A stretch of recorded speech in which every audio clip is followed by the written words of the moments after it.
الرحمن الرحيم الحمد لله رب العالمين الرحمن الرحيم مالك يوم الدين إياك نعبد وإياك نستعين اهدنا الصراط المستقيم صراط الذين أنعمت عليهم غير المغضوب عليهم ولا الضالين صل على محمد وآل محمد.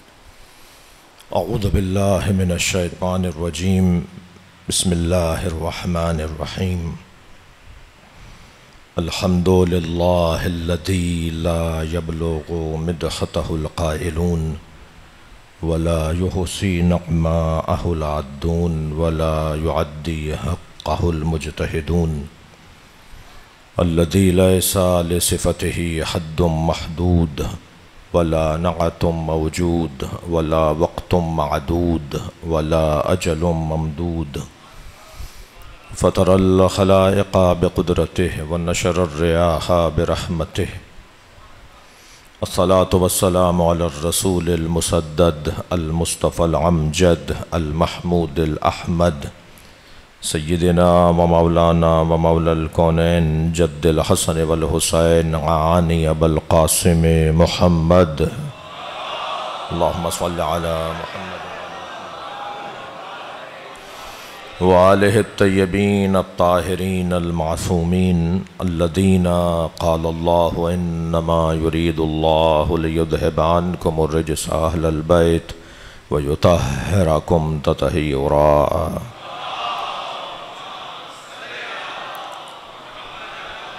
ولعنة الله على أعدائهم أجمعين من يوم عداوتهم إلى قيام يوم الدين. أما بعد قال الحكيم في قرآن الكريم بسم الله الرحمن الرحيم. من المؤمنين رجال صدقوا ما عاهدوا الله عليه فمنهم من قضى نحبه ومنهم من ينتظر وما بدلوا تبديلا.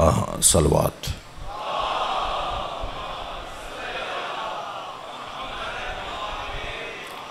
التماس کروں گا ایک سورہ فاتحہ، 3 مرتبہ سورہ اخلاص. شہدائے خدمت یعنی ڈاکٹر شہید سید ابراہیم رئیسی صدر مملکت اسلامی جمہوریہ ایران، ڈاکٹر مالک رحمتی گورنر صوبہ تبریز، ڈاکٹر امیر عبدالحیان وزیر خارجہ اسلامی جمہوریہ ایران، آیت اللہ سید محمد علی آل ہاشم امام جمعہ تبریز، اور بریگیڈیئر سید مہدی موسوی رحم اللہ من قرأ الفاتحہ. بسم اللہ الرحمن الرحیم الحمد للہ رب العالمین الرحمن الرحیم مالک یوم الدین ایاک نعبد وإیاک نستعین اهدنا الصراط المستقیم صراط الذین أنعمت علیہم غیر المغضوب علیہم ولا الضالین. بسم اللہ الرحمن الرحیم قل هو اللہ احد اللہ الصمد. بسم اللہ الرحمن الرحیم قل هو اللہ احد اللہ الصمد لم یلد ولم یولد ولم یکن له. بسم اللہ الرحمن الرحیم قل هو اللہ احد اللہ الصمد لم یلد ولم یولد ولم یکن له کفوا احد. اللہم صل علی محمد وآل محمد. درجات میں بلندی کے لیے بلند تر صلوات. اللہم صل علی محمد وآل محمد. سورہ مبارکہ احزاب کی 23ویں آیت ہے جو میں نے آپ کے سامنے پڑھی ہے. من المؤمنین رجال صدقوا ما عاهدوا اللہ علیہ فمنهم من قضى نحبه ومنهم من ينتظر وما بدلوا تبدیلا. مومنین میں سے کچھ ہمت والے لوگ، صلوات پڑھ لیں محمد وآل محمد.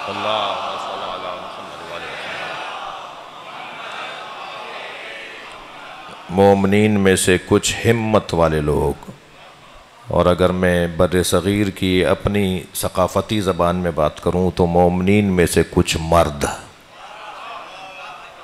من المؤمنین رجال، مومنین میں سے کچھ مردانہ وار زندگی گزارنے والے، مومنین میں سے کچھ ہمت والے لوگ. جنہوں نے اپنے اللہ سے کیے ہوئے معاہدے کو، عہد کو پورا کیا۔ کچھ تو وہ ہیں کہ جو وقت گزار گئے اور کچھ وقت کے منتظر ہیں، اور یہ مردانہ وار زندگی گزارنے والے لوگ اپنے اس ارادے میں تبدیلی نہیں لاتے۔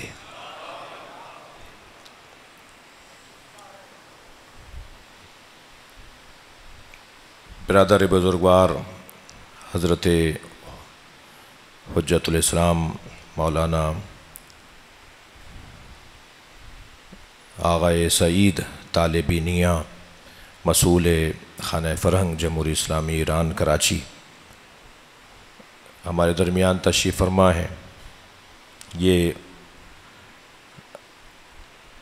بظاہر تو اس مملکت سے تعلق رکھتے ہیں جس مملکت میں یہ سانحہ، یہ حادثہ پیش آیا ہے، مگر میں ان سے کہوں گا کہ مجھے سمجھ میں نہیں آ رہا کہ آپ ہمیں پرسہ دیں یا ہم آپ کو پرسہ دیں۔ یعنی آپ ما بے شما تسلیت بگوییم یا شما بے ما تسلیت بگید۔ مجھے سمجھ میں نہیں آ رہا کہ یہ ہمیں تعزیت پیش کریں یا ہم انہیں تعزیت پیش کریں، اس لیے کہ جن کی مجلس ترحیم ہے وہ ایران میں رہتے تھے، مگر وہ اس امام کے ماننے والے تھے جس کے ماننے والوں کے لیے بارڈروں کی شرط نہیں ہے۔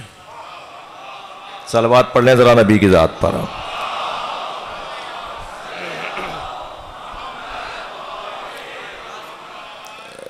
توجہ ہے آپ حضرات کی؟ ایک بہت بڑا سانحہ ہے، ایک بہت بڑا سانحہ ہے، ایک دل خراش۔ شاید ہی عالم اسلام سے تعلق رکھنے والا کوئی مسلمان اس خبر کو سن کر ملول خاطر نہ ہوا ہو، شاید ہی کسی کا مزاج اور کسی کا ذوق مقدر نہ ہوا ہو، شاید ہی کوئی افسردہ نہ ہوا ہو۔ ہم سب ایک خلا اور ایک نقصان پر اور اس سے وابستہ مسائل پر اور اس سے جڑے ہوئے عنوانات پر، اور خلاصہ یہ کہ ہم تعزیتی ایک اجلاس میں حاضر ہیں جس کا عنوان تو یہ ہے کہ ہم اپنے پڑوسی ملک، اپنے موجودہ عالمی منظرنامے میں جو سرحدی عنوانات ہیں ان کے تحت اپنے پڑوسی ملک کے شہریوں کو تعزیت پیش کریں۔ لیکن حقیقت یہ ہے کہ یہ مسئلہ ایران کا یا تشیع کا نہیں ہے، بلکہ میں یہ بات اپنی طالب علمانہ گفتگو میں اکثر کرتا ہوں کہ شیعت اسلام کی ایک بہترین تصویر کو کہتے ہیں، تشیع اسلام کی ایک بہترین تصویر ہے۔ یعنی اگر کوئی یہ جاننا چاہتا ہے کہ اسلام کی اعلیٰ ترین بہترین تصویر کیا ہے تو وہ تشیع کو سمجھے۔ ہم کسی عبداللہ ابن سبا کو نہیں پہچانتے۔ صلوات پڑھیں ذرا محمد و آل محمد پر۔ بھئی اسے بلند صلوات ہدیہ کر دیں نبی کی ذات پہ۔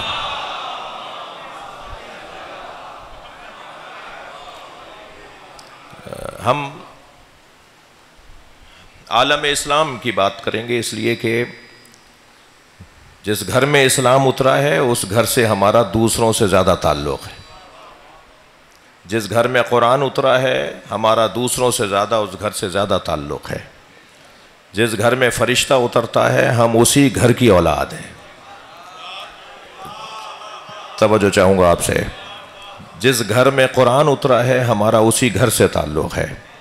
مجھے تو سمجھ میں نہیں آتا ان لوگوں کی منطق پر کہ جو یہ کہتے ہیں کہ قیامت میں علی پہلے نمبر پر ہے مگر بولتے ہیں کہ دنیا میں چوتھے نمبر پر ہے۔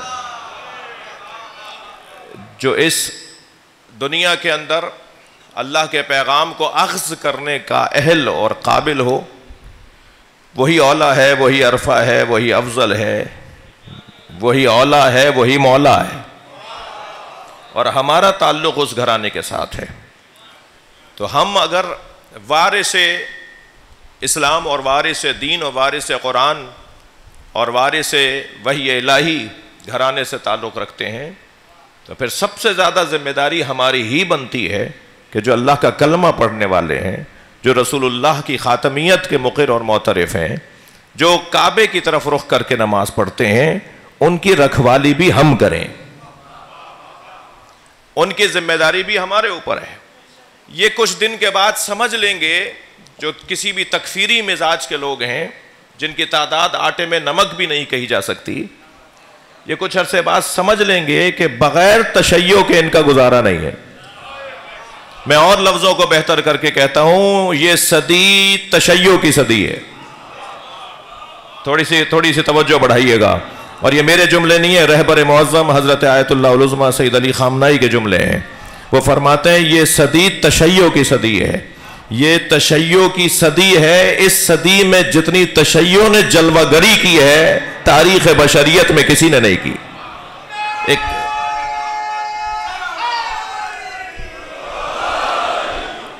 ایک اسلام کی واقعی تصویر اگر اس دور میں اس نعمت عظمیٰ کا تصور، اس نعمت عظمیٰ کا ذکر چھوڑ دیا جائے جو حضرت آیت اللہ روح اللہ الموسوی الامام الخمینی کی ذریعے سے ہمیں نعمت دی گئی ہے، جسے انقلاب اسلامی ایران کہا جاتا ہے، اگر اسے 56 اسلامی ممالک سے نکال لیا جائے تو مسلمانوں کی گردنیں شرم سے جھکی ہوئی ہیں۔ واحد مملکت ہے جو مسلمانوں کو سرفرازی عطا کر رہی ہے، اور اس مملکت کا تو دعویٰ ہی نہیں ہے کہ ہم ایرانی ہیں، ان کا تو دعویٰ ہے ہم اسلامی ہیں۔ ان کا تو یہ اعلان ہی نہیں ہے کہ وہ ایرانی ہے، ان کا تو یہ اعلان، ہاں ان کی تعریفیں ایرانیوں کے لیے حق بنتا ہے کہ وہ ایرانیوں کی تعریف کریں، اس لیے کہ جس قوم نے، جس خطے نے اسلامی ہونے کو ثابت کیا ہے وہ ایرانی ہے، لیکن ان کا یہ دعویٰ نہیں ہے کہ ہم ایرانی ہیں، وہ کہتے ہیں ہم اسلامی ہیں۔ اگر آپ کچھ دیر کے لیے تصور کریں کہ یہ وجود نہ ہو، یہ مملکت نہ ہو، تو ہمارے پاس تو شرمندگی کے علاوہ کچھ نہیں ہے۔ میں ممبر پہ نام نہیں لے سکتا کہ کس کس پاکستان کے بڑے سیاستدان نے یہ جملے کہے ہیں جو میں کہہ رہا ہوں، وہ متحمل نہیں ہے کہ وہ اپنی تقریروں میں یہ بات کریں، لیکن آہستہ آہستہ یہ ماحول بنتا چلا جا رہا ہے۔ وہ دور قریب ہے کہ جب امام ظہور فرمائیں گے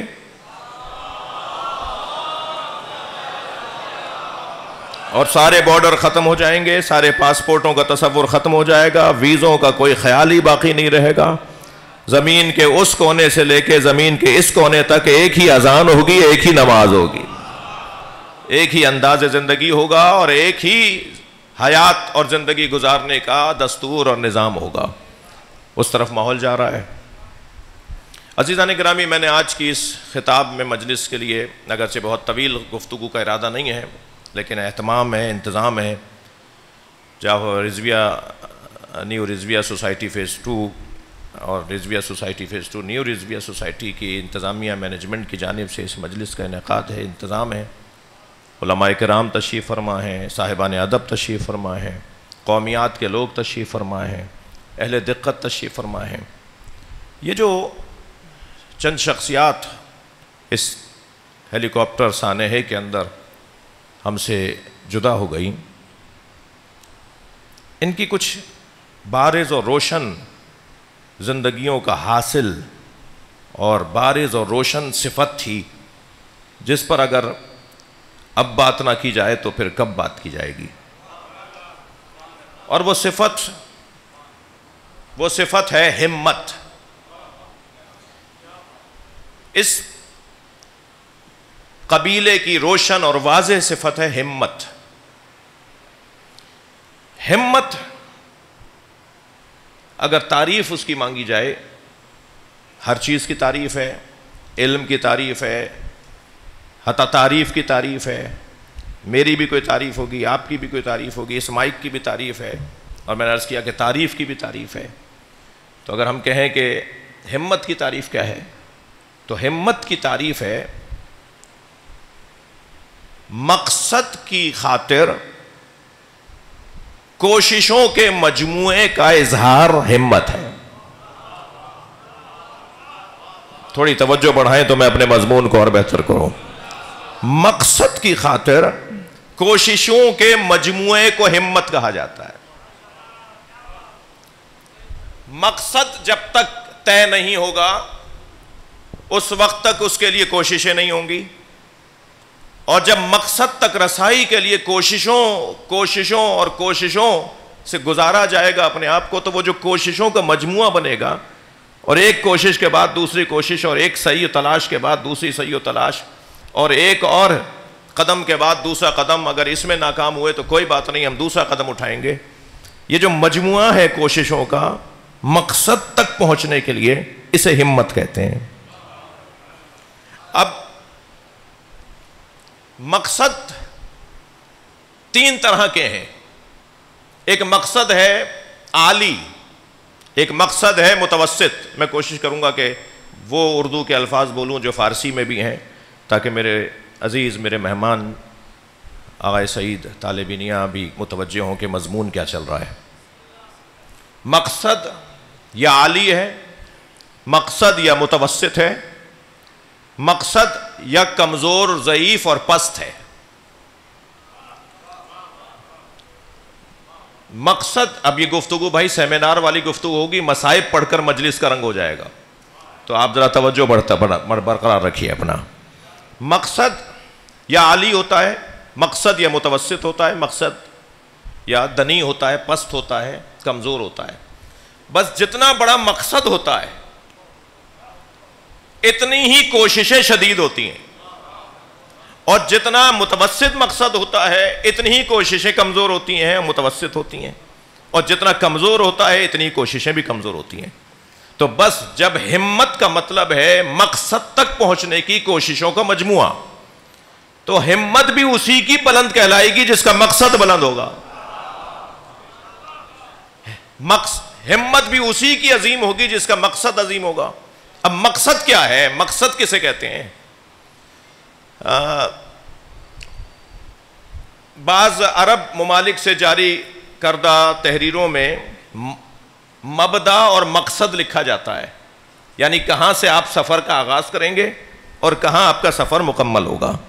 جہاں میں اور آپ پہنچنا چاہتے ہیں اسے کہتے ہیں مقصد، اور جہاں سے چلنا چاہتے ہیں اسے کہتے ہیں مبدا. ہم یہاں سے چلیں گے، یہ مبدا ہے ہمارا. تھک تو نہیں رہے میری باتوں سے؟ ہم یہاں سے چلیں گے، یہ ہے ہمارا مبدا. ہم وہاں پہنچیں گے، یہ ہے ہمارا مقصد. تو مبدا سے مقصد، جس کا مقصد یعنی کہاں پہنچنا ہے وہ عالی ہوگا، اتنی ہی اس کی کوششیں عالی ہوں گی. پست ہوگا، کوششیں کمزور ہوں گی. آپ پہلی مثال طالب علم کی لے لیجئے. تعلیم حاصل کرنے والے طالب علم، شجاع بھائی، تعلیم حاصل کرنے والے طالب علم تین طرح کی نیتیں رکھ کر تعلیم حاصل کرتے ہیں.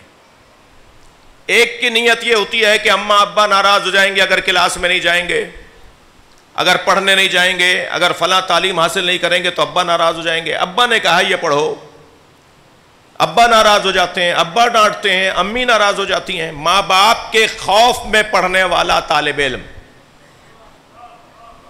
جو ماں باپ کی وجہ سے پڑھ رہا ہے، وہ پھر ماں باپ کو دھوکہ دے کر جاہل بھی رہ سکتا ہے. اس کے نزدیک تعلیم نہیں ہے، اس کے نزدیک ماں باپ ہیں، کہ کیونکہ میرے ماں باپ یہ چاہتے ہیں اس لیے میں یہ پڑھ رہا ہوں، اور اس لیے جا رہا ہوں، اس لیے میں ہمت کر رہا ہوں. ماں باپ کو راضی کرنا.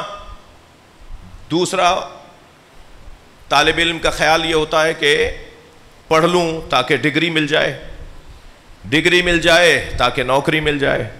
تو بس یہ کوشش بھی ڈگری کے لیے کرے گا، یہ کوشش بھی نوکری کے لیے کرے گا.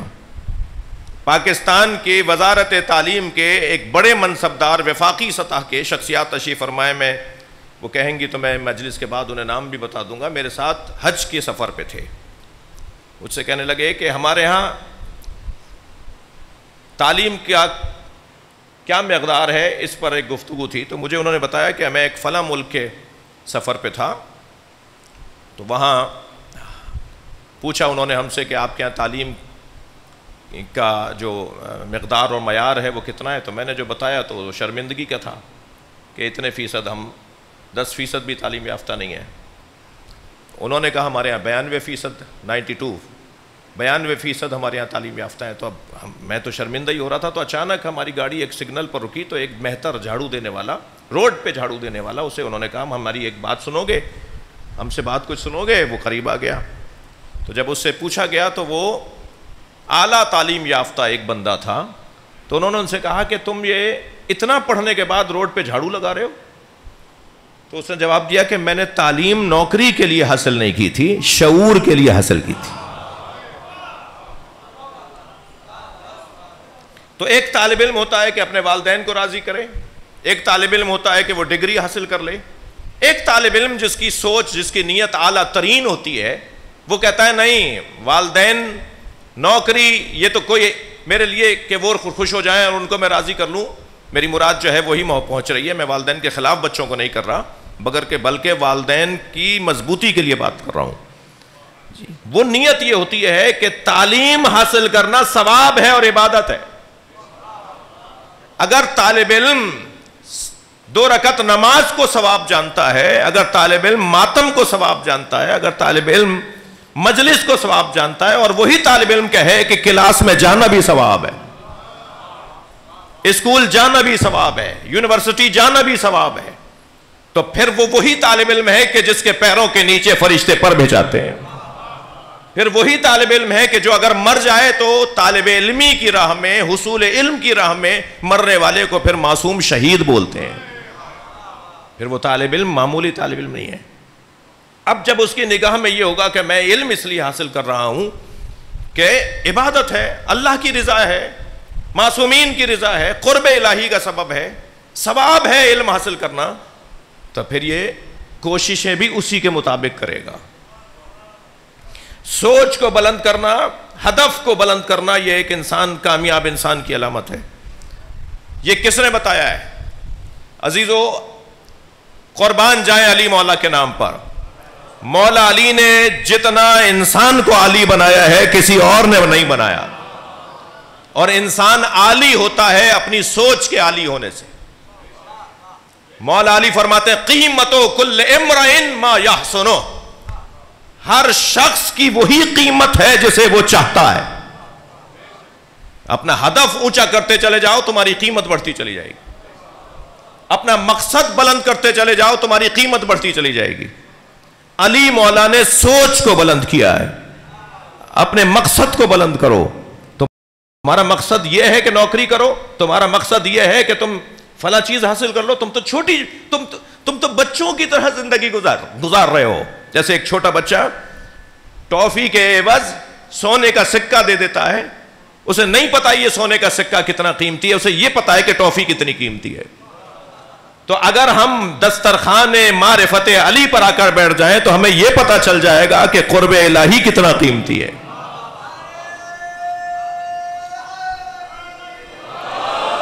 آپ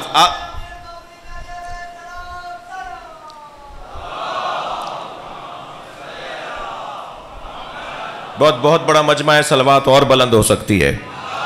اللہم صلی علی محمد وآل محمد.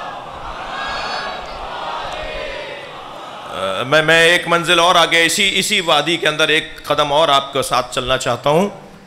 ذرا غور فرمائیں، آپ کی میری کوئی قیمت ہے نہیں. اللہ نے جب مکھی مچھر کو بغیر قیمت کے نہیں بنایا، اور ہر شخص کی، علی مولا کی زبان میں ہر شخص کی قیمت وہی ہے جو اس کا مقصد ہے. ہر وجود کا مقصد اس کی قیمت، اس کی قیمت اس کا مقصد. یہ علی مولا نے بتا دیا کہ ہمارا مقصد ہماری قیمت ہے، ہماری قیمت ہمارا مقصد ہے. تو اللہ نے مکھی مچھر بغیر مقصد کے نہیں بنائے، تو مجھے اور آپ کو بغیر مقصد کے کیسے بنایا ہوگا؟ تو ہمارا مقصد کیا ہے، ہماری قیمت کیا ہے؟ ہماری قیمت کیا ہے یہ میں کیسے جانوں؟ جب تک کہ کوئی قیمتی وجود نہ بتائے کہ تمہاری قیمت کیا ہے. اور تاریخ ابدیت میں سب سے اچھا قیمتی وجود اگر کوئی ثابت ہوا ہے تو اسے علی کہتے ہیں. من الناس من یشری نفسہ ابتغاء مرضات اللہ واللہ رؤوف بالعباد. کچھ لوگ ہیں جو اپنے آپ کو بیچتے ہیں اللہ کی مرضیوں کے بدلے میں. تو کون ہے جس نے اپنی قیمت لگائی ہے اللہ کا قرب؟ کون ہے جس نے اپنی قیمت لگائی ہے اللہ کی رضا؟ وہ ہے مولا علی. تو جو سب سے اچھی قیمت لگائے گا وہی ہماری قیمت لگانے کا بھی حقدار ہے. تب مولا علی سے پوچھتے ہیں مولا ہماری قیمت کیا ہے؟ تو مولا علی نے نہج البلاغہ میں فرمایا لا تبیعوها الا الجنہ، اپنے آپ کو جنت سے کم مت بیچنا. بھائی تھوڑی گردن ہلا دو، بات جا رہی ہے تو مجلس ہو رہی ہے نا. اپنے آپ کو جنت سے کم مت بیچنا. علی مولا نے ہماری قیمت جنت لگوائی ہے، مگر میں اتنا پوچھوں مولا کی بارگاہ میں مولا یہ ہماری کم سے کم قیمت ہے یا زیادہ سے زیادہ؟ بھائی بیچنے والا جانتا ہے نا کہ اس سے کم بیچوں گا تو خسارہ رہے گا اور اتنا بیچوں گا تو فائدہ ہوگا. مولا آپ نے ہماری قیمت جنت لگائی ہے، یہ کم سے کم ہے یا زیادہ سے زیادہ؟ تو اب مجھے ایک آیت یاد آ گئی ہے جو سورہ مبارکہ زمر کے اندر ہے. اللہ ارشاد فرماتا ہے وَسِيقَ الَّذِينَ اتَّقَوْا رَبَّهُمْ إِلَى الْجَنَّةِ زُمُرًا، صاحبان تقوی کو، فرشتے صاحبان تقوی کو جنت میں دھکا دے کے لے جا رہے ہوں گے. وہ جنت میں جانے کو تیار نہیں ہوں گے. تو جو جنت کے شوقین ہوں گے وہ کہیں گے من ہم، یہ کون ہے؟ یہ کون ہے جو جنت میں جانے؟ ہم تو جنت میں جانا چاہتے ہیں، انہیں لے جا رہے ہیں تو یہ جانا نہیں چاہ رہے. بھائی دوزخ میں دھکا دے کے لے جانا تو سمجھ میں آتا ہے، جنت میں دھکا دے کے لے جانا کیسے سمجھیں گے؟ تو جو جانا چاہتے ہوں گے انہیں تو لے جا نہیں رہے، جنہیں لے جا رہے ہیں وہ جانا نہیں چاہ رہے.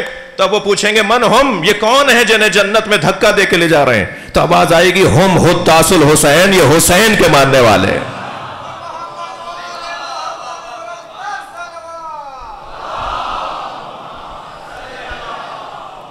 جن کا معشوق حسین ہو، جن کا مقصد حسین ہو. ذوبوا فی علی کما ہوا ذاب فی اللہ، علی میں ایسے گم ہو جاؤ جیسے علی اللہ میں گم ہو گیا.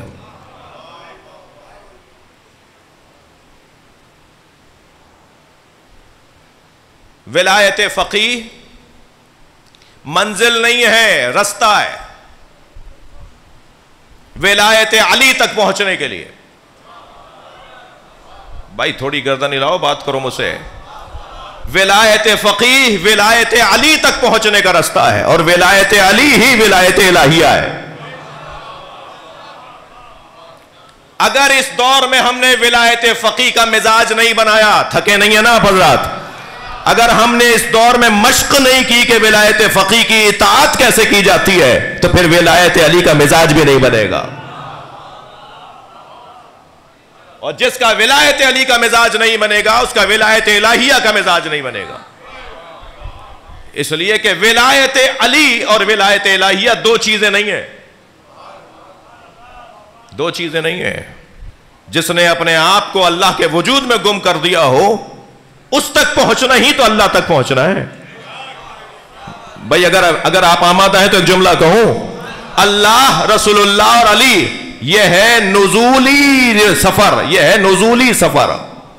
اللہ، رسول اللہ اور علی یہ ہے نزولی سفر، اور علی، رسول اللہ اور اللہ یہ ہے صعودی سفر.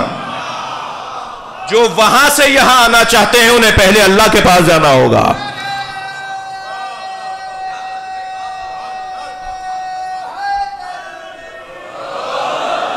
لہذا ولایت فقیہ کی یہاں عادت کرو تاکہ ولایت علی کا ذائقہ آنے لگے. اگر میں آج ولایت کے فقیہ کے کہنے پر عمل نہیں کر سکتا تو کل اگر علی کے بیٹے نے آ کے کہا اپنا گھر خالی کرو، ہمارے فلاں چاہنے والے کو دے دو، اپنی گاڑی کی چابی دو، ہمارے فلاں چاہنے والے کو دے دو، تو میں اب اپنے آپ کو تولوں کہ مولا ہو مہدی کے کہنے پر میں اپنے گھر کو خالی کر دوں گا؟ توجہ ہے آپ حضرات کی؟ مولا مہدی کے کہنے پہ میں اپنی گاڑی کی چابی بغیر چوں اور چرا کے جس کو وہ کہیں گے میں اسے دے دوں گا. اگر آج میں ولایت فقیہ کا مطیع و فرما بردار نہیں رہ سکتا تو پھر مجھے سوچنا ہوگا کہ علی کے حکم پر عمل کیسے کروں گا. یہ دور مشق کرنے کا دور ہے، منزل ہماری امام مہدی ہے. صلوات پڑھ لیں محمد و آل محمد پر.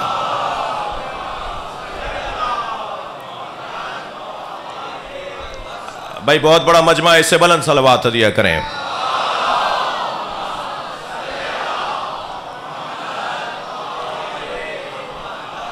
تھوڑی تسلی دیجئے، آپ میرے منہ سے اکتا نہیں رہے. آپ سے پوچھ رہا ہوں، آپ اکتا نہیں رہے مجھ سے، تو میں کچھ دیر اور آپ سے بات کرنا چاہتا ہوں.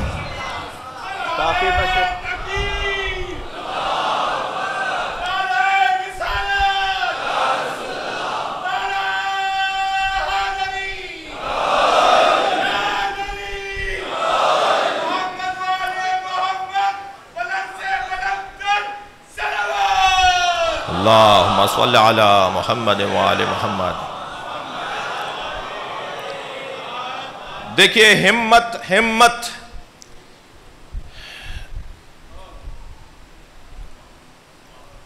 موضوع ہے ہمت. میں حضرت آیت اللہ رہبر معظم کو دیکھ رہا ہوں 3-4 دن سے، جب سے یہ سانحہ ہوا. مسلسل تعزیتیں لے رہے ہیں، مگر ہر ملک کے مہمان کے ساتھ اس کے ملک سے متعلق گفتگو بھی کر رہے ہیں. یعنی میں اگر یوں کہہ دوں کہ شہید ڈاکٹر سید ابراہیم رئیسی نے اپنی اس جان کے نذرانے کی صورت میں مفہوم ولایت فقیہ کو روشن کر دیا ہے. توجہ ہے بات کی؟ انہوں نے اپنی جان دے کر 64 ممالک کے سربراہان مملکت پہنچے ہیں. یعنی جو شیطان بزرگ کے روب اور دبدبے میں، جو اسرائیل کے روب و دبدبے میں آ کر ایران سے ہاتھ ملانے سے ڈرتے تھے یا ملاتے وہاں تھے، دیکھتے انہیں تھے کہ ناراض تو نہیں ہو رہے، جو اس کیفیت میں رہتے تھے ان کا دروازہ بند ہو گیا کہ ہم تو تعزیت کرنے جا رہے ہیں. شہید نے، ڈاکٹر ابراہیم رئیسی نے خاص طور پر اسلامی ممالک کے سربراہوں کو جو ان کے دل کی کیفیت تھی اس کو ظاہر کرنے کا موقع دیا ہے. ہاں میں نہیں آسانی سے کہہ سکتا کہ یہ 56 اسلامی ممالک کے جو سربراہ ہیں وہ سب نہیں، ہر ایک کے اندر ہمت نہیں ہے، ہر ایک کے اندر طاقت نہیں ہے، ہر ایک کا ظرف ایک جیسا نہیں ہے، ہر ایک کے اندر صلاحیت ایک جیسی نہیں ہے. اگر ہم یہ جاننا چاہتے ہیں کہ ڈرتے دبتے کیوں ہیں تو ذرا کبھی اپنے ماحول پہ بھی غور کر لیا کریں. میں ایک جگہ سے، ایک دکان سے میں نے پین خریدا اپنے استعمال کے لیے. میرے ساتھ میرے کچھ عزیز دوست بھی تھے. ہم وہاں سے ایک صاحب کے گھر پہنچے، وہاں کچھ تحریر لکھی اور اس کے بعد میں نے سامنے والی میز پر اپنا قلم رکھ دیا.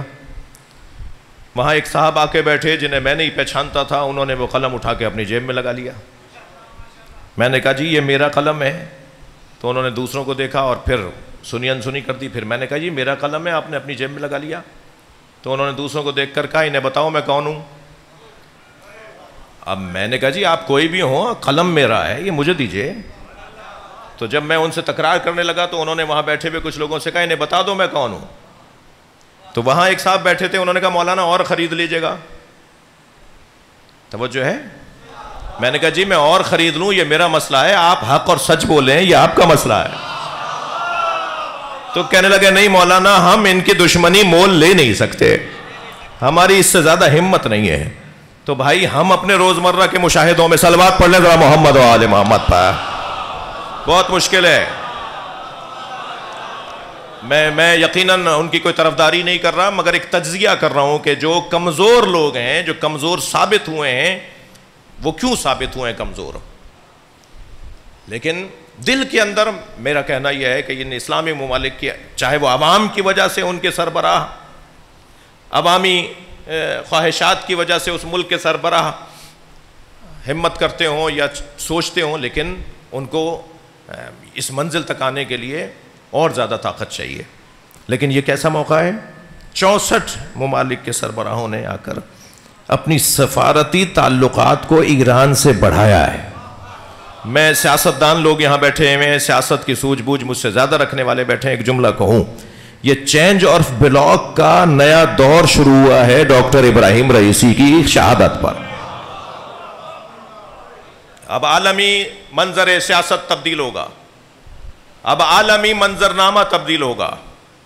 وہ جو چینج اور بلاک ہے، وہ جو کچھ ممالک سے تعلقات یا معاہدات کو ختم کر کے کچھ اور ممالک سے معاہدات اور چند ممالک مل کر ایک اپنا اتحادیہ بنانا چاہتے ہیں، اپنا ایک یونٹ بنانا چاہتے ہیں، جس میں ایران اور پاکستان، میں نے وہ جو چند جملے کہے نا، اللہ کرے میرا بچہ سمجھے، میرا نوجوان سمجھے کہ میں نے کیا کہا ہے.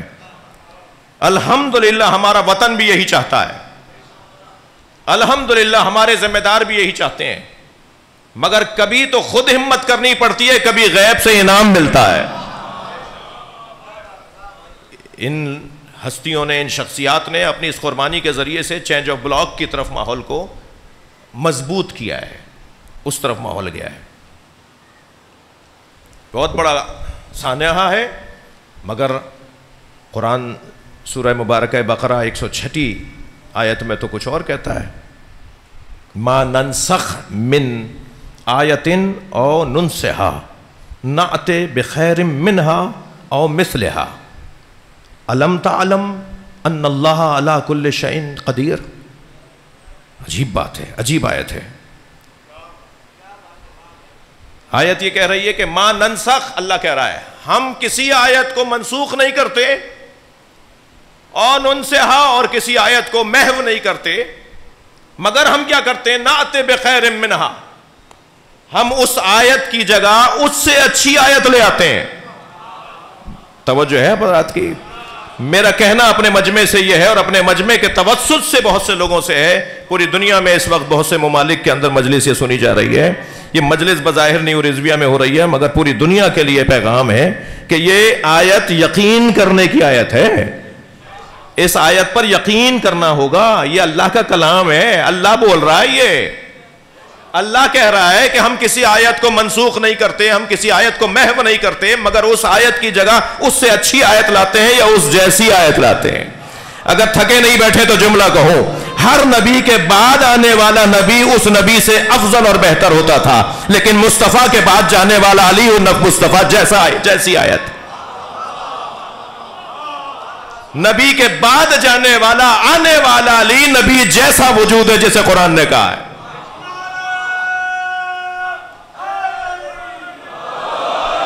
بھائی توجہ چاہوں گا آپ سے. اللہ کسی آیت کو، اب اس پہ ہمیں یقین کرنے کی ضرورت ہے، اور جن کا نقصان براہ راست ہوا ہے وہ بہت ہی سینہ چوڑا کر کے اور بہت ہی اطمینان کے ساتھ اس آیت کا مفہوم اور اس آیت کی تفسیر بیان کر رہے ہیں. وہ کوئی اور ملک ہوں گے، وہ کوئی اور ہوں گے کہ جن کے ہاں اگر قیمتی وجود چلا جائے تو پھر فقدان ہو جاتا ہے، خلا ہو جاتا ہے، کوئی کام کا بندہ نہیں رہتا. یہ علی والے ہوتے ہیں کہ ان کے ہاں ایک رئیسی جاتا ہے تو 4 رئیسی تیار ہوتے ہیں.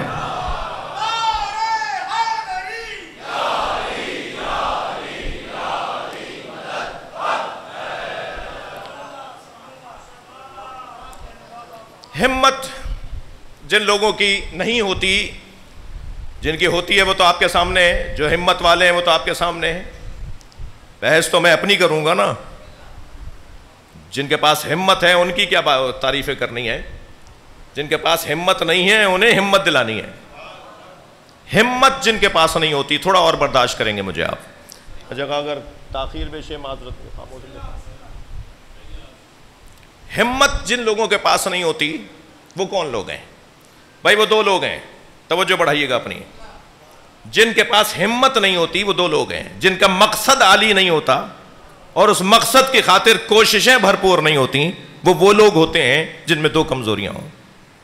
سب سے پہلی کمزوری، پروفیسر صاحب عرض کروں آپ سے، دعا لوں، سب سے پہلی کمزوری وہ مختلف زاویوں سے اپنے آپ کو کمزور سمجھتے ہیں. کس کی ہمت نہیں ہوتی؟ کون ہمت والا نہیں ہوتا؟ کون مرد نہیں ہوتا؟ کون من المومنین رجال صدقوا ما عہد اللہ علیہ کا مصداق نہیں ہوتا؟ کون ہے کہ جو مردانہ وار اور ہمت کے ساتھ زندگی گزارتے ہیں؟ کون ہے جو ایسے نہیں ہوتے؟ وہ کہ جو احساس کمتری کا شکار، جو اپنے آپ کو کمزور سمجھتے ہیں. اب اپنے آپ کو کمزور سمجھنے والے مثلاً ایک وہ ہوتے ہیں کہ جن کا خاندانی پس منظر اچھا نہیں ہوتا. وہ کہتے ہیں میں کیا کر لوں گا، میں کیا تقریر کروں گا، میں کیا اس اجلاس میں اس میٹنگ میں جا کر چڑھ کر بولوں گا، میں کیسے ان کی آنکھوں میں آنکھیں ڈال کے بات کروں گا، میرے تو دادا ایسے تھے، میرے تو تایا ایسے تھے، میرا تو بھائی ایسا ہے. توجہ توجہ، یعنی جو ہمت میں کمزور ہوتے ہیں ان کی کمزوری کے اسباب میں ایک سبب ہے خاندانی پس منظر کا کمزور ہونا. خاندان مضبوط نہیں ہے، آبا و اجداد مضبوط نہیں ہے، بھائی چاچا تایا مضبوط نہیں ہے. یہ کچھ ایک صاحب سامنے آئے، یہ کچھ کرنا چاہتے ہیں مگر بار بار یہ اپنے پیروں کو دیکھ کے شرمندہ ہوتے ہیں، یہ بار بار اپنے پیچھے مڑ کے دیکھتے ہیں تو شرمندہ ہوتے ہیں، اس لیے کہ ان کا پس منظر اچھا نہیں ہے. ایسے لوگوں کو توجہ چاہوں گا، ایسے لوگوں کو ان کی فکر کی اصلاح کے لیے نبی اور علی کافی ہیں. توجہ چاہوں گا. یہ سوچ کر یہ خود بہت اچھے ہیں، یہ خود باکردار ہیں، یہ خود عبادت گزار ہیں، یہ خود اپنے کردار کے دھنی ہیں، مگر ان کے ابا، ان کے تایا، ان کے دادا، ان کے نانا، ان کا خاندان تھک تو نہیں رہے میری باتوں سے، وہ بہت اچھا پس منظر نہیں ہے، اس لیے وہ جو ہے وہ کچھ بول نہیں پا رہا، ہمت نہیں کر پا رہا، اپنے آپ کو کمزور سمجھ رہا ہے. جی حضرت صفیہ زوجہ رسول ام المومنین رضوان اللہ تعالی علیہ، نبی مکرم کی زوجاؤں میں سے ایک زوجہ، النبی اولی بالمومنین من انفسہم وازواجہ امہاتہم، میرا نبی تم مومنین کا اوپر اولویت رکھتا ہے اور میرے نبی کی زوجائیں مومنین کی مائیں ہیں. ان ماؤں میں سے، یعنی میں کہوں کہ ہماری ماؤں میں سے، مومنین کی ماؤں، صلوات پڑھے ذرا محمد و آل محمد.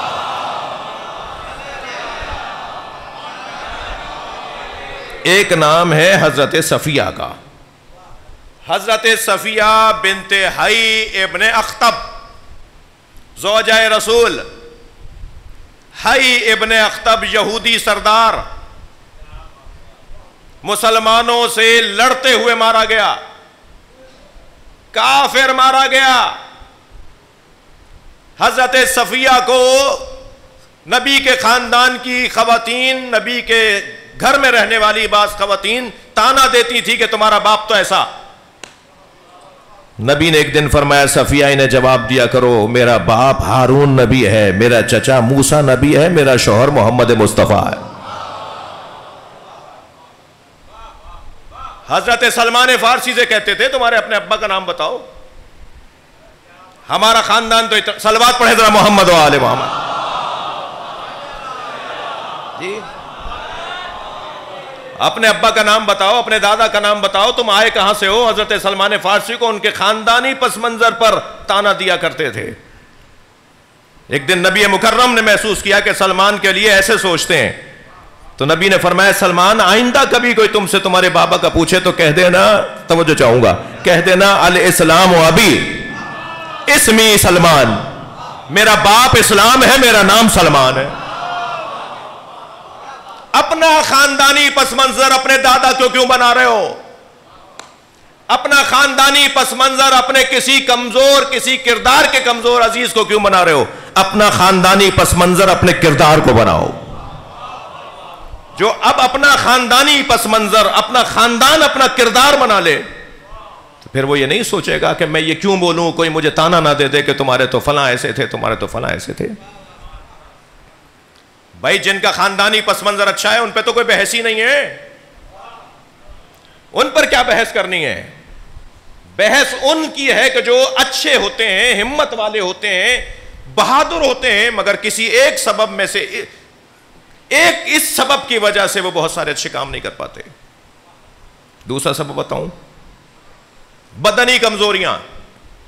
آنکھ ایک پھری ہوئی ہے، ناک موٹی ہے، رنگ دبا ہوا ہے، پیر میں لنگ ہے، آدمی بڑا قابل ہے، مگر بدنی کمزوری کی وجہ سے وہ اپنے آپ سے کہتا ہے میں یہ کام نہیں کر سکتا. اللہ اکبر. یوسف ابن عامر میرے مولا امام جعفر صادق کے شاگرد،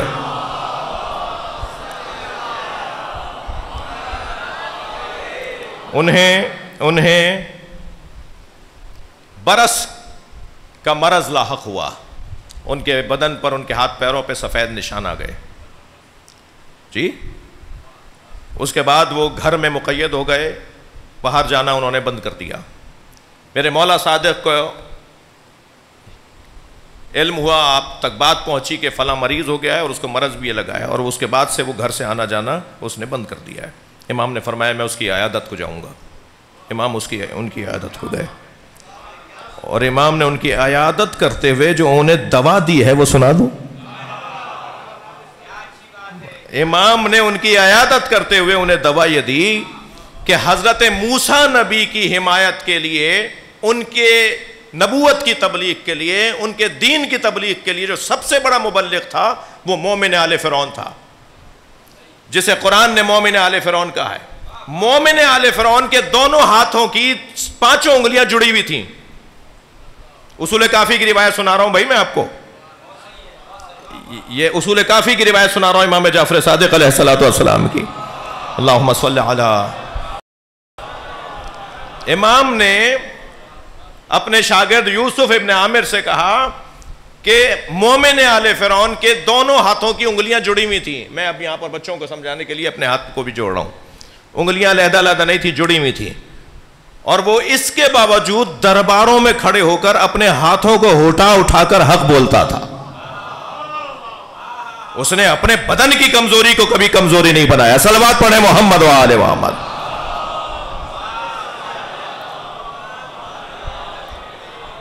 تھک رہے ہیں آپ میری باتوں سے. امام نے اس میں خطبہ دیا ہے پورا، ان کو نصیحت کی ہے کہ کوئی کالا ہو کوئی گورا ہو تو یہ اللہ نے بنایا ہے نا. کسی کا قد چھوٹا ہو کسی کا قد بڑا ہو تو یہ اللہ نے بنایا ہے نا.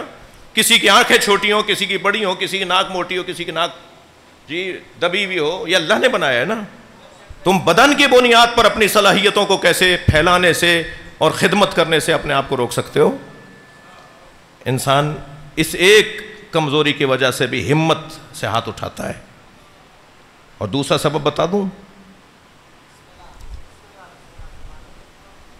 دوسرا سبب ہے اپنے آپ کو اپنے سامنے یا دوسروں کے سامنے ذلیل بنانا. جو اپنے آگے اپنے آپ کو ذلیل کر لیتا ہے وہ ہمت نہیں کر پاتا. جو دوسروں کے سامنے اپنے آپ کو ذلیل کر دیتا ہے وہ ہمت نہیں کر پاتا. اپنے آپ کو اپنے سامنے اپنے آپ کو کیسے ذلیل کون کر سکتا ہے؟ کیسے کیا جا سکتا ہے؟ کیسے ہوتا ہوگا یہ؟ جب کوئی شخص گناہوں کے آگے، گناہوں کی صورت میں اپنے نفس کے آگے ہتھیار پھینک دے، اس کا نفس اس پہ غالب آ جائے، تو وہ اپنے آپ سے شرمندہ رہتا ہے. جو اپنے آپ کے آگے ذلیل ہو جائے پھر وہ حق بولنے میں تکلف کرتا ہے، ڈرتا ہے، گھبراتا ہے. لہٰذا میں نے حیدرآباد میں قومیات کے لوگوں کے درمیان ایک بات کی تھی، کراچی میں بھی شخصیات تشریف فرمائے. مجھے ایک بات کہنے دیجئے. اپنی قوم کا ذمہ دار، اپنے علاقوں کے قومیات کی ذمہ داری، اپنے شہر، اپنے صوبے، اپنے ملک کے قومیات کی ذمہ داری ان کے ہاتھ میں مت دو جو کردار کے کمزور ہیں. اگر آپ نے صلوات پڑھے محمد و آل محمد پر. مجھے معاف کیجئے گا میری گفتگو طویل ہو رہی ہے، مگر میں آپ سے بس چند ہی لمحے اور چاہوں گا. اپنے قوم کا بڑا اسے مت مانو جو کردار کا کمزور ہے. اس کی وجہ سے نہیں، اپنی وجہ سے مت مانو. اس لیے کہ وہ شخص کبھی بھی حق نہیں بول پائے گا. وہ شخص کبھی بھی دشمن سے چڑھ کر بات نہیں کرے گا. اس میں ہمت ہی نہیں ہوگی بات کرنے کی، اس لیے کہ وہ اپنے آگے کمزور ہے. جو اپنے آگے ذلیل ہو جائے وہ کسی کی عزت نہیں بڑھوا سکتا. ہاں معصوم صرف 14 ہیں. مجھے پتا ہے آپ کی طرف سے یہ خیال آئے گا، اس سے پہلے میں بھی تو آپ ہی میں سے ہوں. معصوم تو صرف 14 ہیں. کیا گناہ کوئی نہیں کرتا؟ 2 طرح کے لوگ ہیں. کچھ علنی گناہ کرتے ہیں، انہیں تو اپنی لغت سے بالکل نکال دیجئے. جو چوک پہ کھڑے ہو کے گناہ کرتے ہیں، جو علنی غلط کام کرتے ہیں اور وہ قوم کے ذمہ دار بھی بننے کی کوشش کرتے ہیں، وہ خود ہمت والے نہیں رہ سکتے تو آپ کو ہمت کیا دلائیں گے؟ لیکن اگر کوئی مخفیانہ کسی سے کوئی گناہ ہو رہا ہے تو اسے بھی اللہ کی بارگاہ میں التجا کر کے، گڑ گڑا کے، مناجات کر کے اپنے گناہوں کی توبہ کرنا چاہیے. اور ہمیں بھی اس کے لیے اللہ کی بارگاہ میں دعا کرنی چاہیے، اللہ سارے گناہوں کو معاف کر دے، سارے گناہگاروں کو معاف کر دے. ایک تو یہ ذلیل ہے جو اپنے آگے ذلیل ہوتا ہے، یہ ہمت نہیں کر پاتا. دوسرا ذلیل ہے دشمن کے سامنے ذلیل ہونے والا، جو مخالف کے سامنے ذلیل ہو جائے. مخالف کے سامنے ذلیل کون ہوتا ہے؟ مخالف کے سامنے ذلیل ہوتا ہے جو مخالف کو اپنی کمزوریاں دیتا ہو. جو مخالف کو اپنی کمزوریاں دیتا ہو وہ مخالف کے آگے ذلیل ہو جاتا ہے. میرے مولا حسین نے خطبہ ارشاد فرمایا، ان الدعی ابن الدعی ان الدعی ابن الدعی قد رکض بین اثنتین. اس بد کردار عورت کی اولاد نے، عبید اللہ ابن زیاد کو فرما رہے ہیں امام حسین، اس بد کردار عورت کی اولاد نے مجھے دو راہیں پہ لا کھڑا کیا ہے. قد رکض بین اثنتین، مجھے دو راہیں پہ لا کھڑا کیا ہے. بین سلت و ذلہ، یا میں موت کو قبول کروں، سلہ سے مراد تلوار، یا میں تلواروں کے نیچے آ جاؤں، یا میں ذلت کو قبول کروں. اس بد کردار عورت کی اولاد نے، اس نیلی آنکھوں والی بد کردار عورت کی اولاد نے مجھے دو راہیں پہ لا کھڑا کیا ہے، یا میں موت قبول کروں یا میں ذلیل ہو جاؤں. فرماتے ہیں ہے ہاتھ من الذلہ. یہ آپ نعرہ سنتے ہیں نا، یہ ہمارے جوان لگاتے ہیں، یہ باقاعدہ بینروں پہ لکھا ہوا ہوتا ہے ہاتھ من الذلہ. یہ امام حسین کا فرمان ہے. فرماتے ہیں میں دو راہیں پہ کھڑا ہوں، یا موت یا ذلت. تو فوراً فرماتے ہیں ذلت ہم سے دور ہے، ہم ذلت قبول نہیں کر سکتے، ہاں موت کو قبول کر لیں گے. اور میں اپنے محترم سننے والوں سے پوچھوں، جس حسین نے ذلت کو قریب آنے نہیں دیا اور موت کو گلے لگا دیا، آج سارے مسلمانوں کی عزت اسی حسین عزیز کی وجہ سے. کوئی مسلمان ہے دنیا میں جو امام حسین کے بغیر عزت کو تلاش کرتا ہو؟ حسین مولا عزت کا استعارہ ہے. عزت اور حسین دو چیزیں نہیں ہیں. حسین کہیں یا عزت کہیں. اور اسی لیے جو زیادہ حسین حسین بولتے ہیں نا، ان کے ہاں دوسروں سے زیادہ عزت ہے.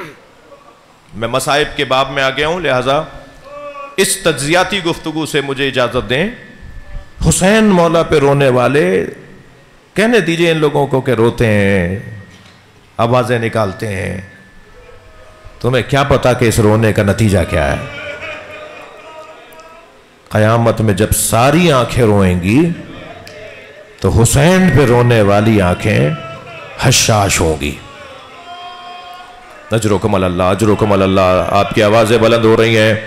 اللہ آپ کو کوئی غم نہ دے سوائے غم اہل بیت میں، ہمیں رونے رلانے والوں میں قرار دے. امام حسین عزت کا استعارہ ہے. بہت سی چیزیں تو نہ چاہتے ہوئے ہمیں امام حسین نے دے دی. ہماری نیت ہمیں پتہ ہی نہیں تھا.